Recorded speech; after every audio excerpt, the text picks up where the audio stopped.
Evet arkadaşlar, bugün sizlerle pony eşyalarımızı göstereceğiz bir şeyini.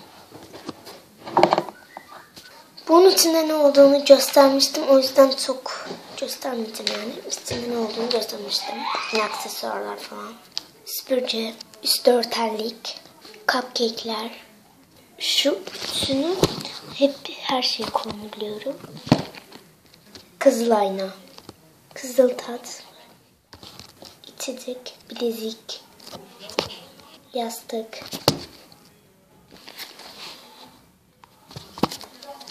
Bu küçük eşyalara koyduğum bir sepet gibi bir şey. Mor bir etek.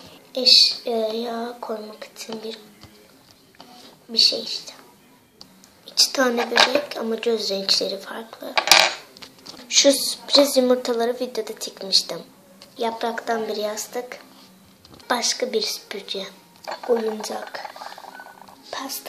Pasta kılıfı. Üstü örtenlik. Pis gibi bir şey işte. Çanta, içinde kredi kart ve dosya var. Açılabiliyor. Yastık, Crossdrogers için bir kıyafet, yani elbise. Gitar, menü.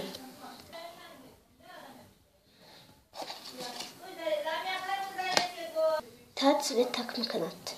Yani deniyor. Tat ve de kanat gibi. Tarak, mavi bir etek, yatak ya da bir sepet. Masa, mikrofon, bilgisayar, black defterin, not defteri yani.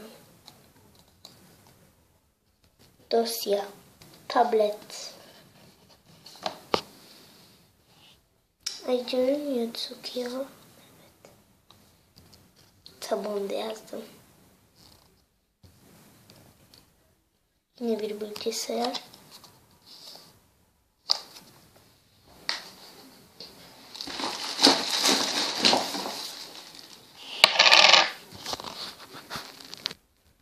Yastık. Büyücü. Roxy'nin özel telefonu. Sonra mavi yastığı. Defter gibi bir şey. Telefon. Toka. Ne yaptığını bilmiyorum artık. Pasta.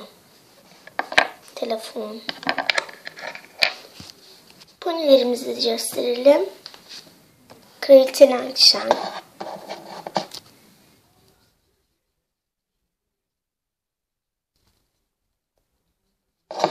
Artık gözü kara karanlığı. Prenses Tiny. Nereye gitti ya bu? Bir dakika. Arkadaşlar, şu küçük minişimiz var ya, apaynı bunun boyuna. Boynuzlu da. Neyse, o zaten görmüştünüz ama şimdi yok. Evet, ice cream. Bir dakika.